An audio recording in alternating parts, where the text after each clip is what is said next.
Hi there. This video is to look at the other folders that we've got in our prescribing module that are numbered.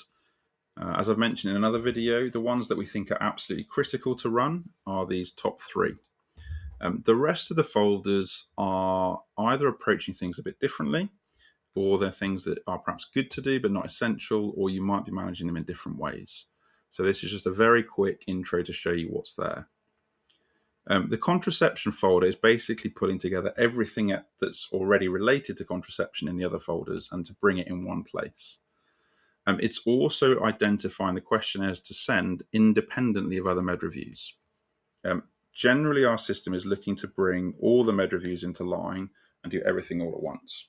And that works really well, but we recognize for some practices, particularly with things like contraception, they may be out of sync with other reviews, and so better to approach quite differently. Hopefully it's fairly self-explanatory, but yeah, you don't have to use this. It might be useful. DOAX is doing something similar. I suspect we'll tidy this up a bit more and group it a bit differently, but again, it's pulling together all the different elements related to DOAX into one place. It may be that in time we do other separate folders for things like, say, HRT or medication related to mental health, and they'll be in the same section there. Again, it's not trying to kind of get rid of what's in these separate folders, but it's more if you want to look at it holistically as a whole group. The CQC Med monitoring folder is really for audit purposes. If you want to check and see what your data is looking like, we would definitely not recommend using this for invites.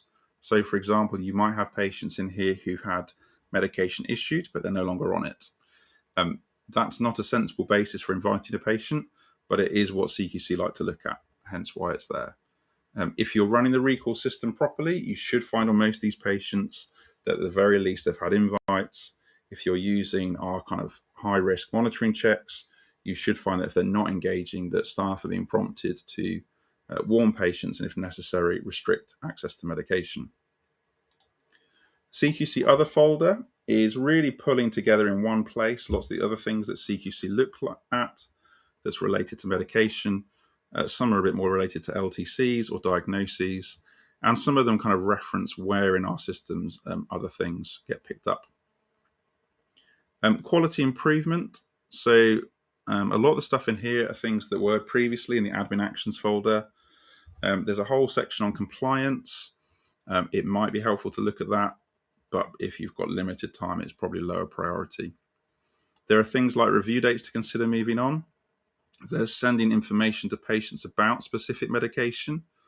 Many of you are using the automation that means that these reports at least aren't really needed, because as the patients get issued this medication, the information sends in the background. That's not possible with letters, so there are letter equivalents. And similarly, we've got sort of teratogenic drugs.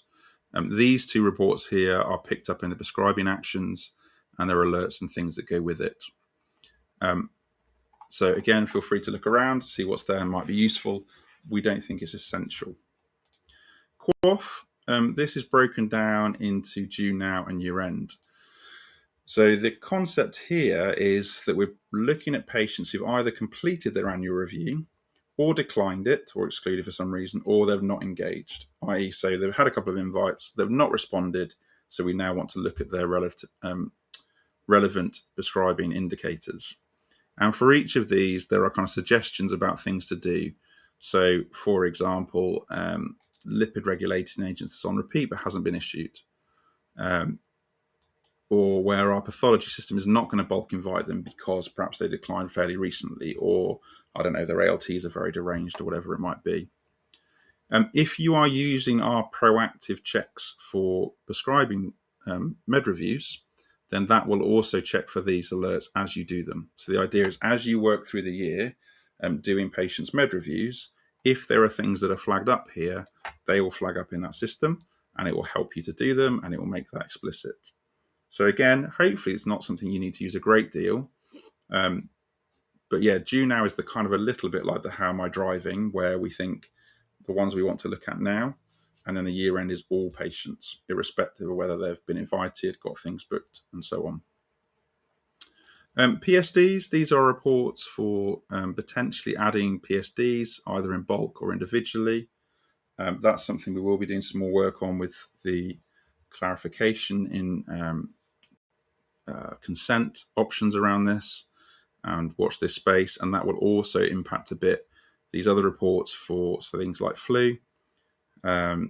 So that's where we'll be dividing these things up in future years in between patients where we've already got explicit consent because they've, say, consented previously with a health professional, or patients who haven't done that yet and where before we send any kind of invites or think about adding PSDs, we ought to be first seeking their consent, and we'll be building some reports and questionnaires to facilitate that process. With all these IMS things, there are other, IM providers available in terms of reports. Some of you have these sent out centrally. Some use other local reports. We think these are useful, and they work in the same sort of way as the rest of our system, where it tells you what invite to send.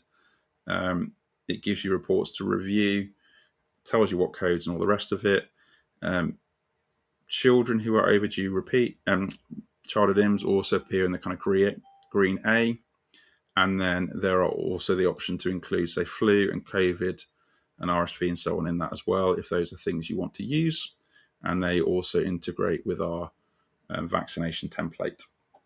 See other videos and resources for those things. So yeah, lots of things that are hopefully useful, but the key things that we think are essential are these prescribing actions, med reviews, and admin actions. Thanks.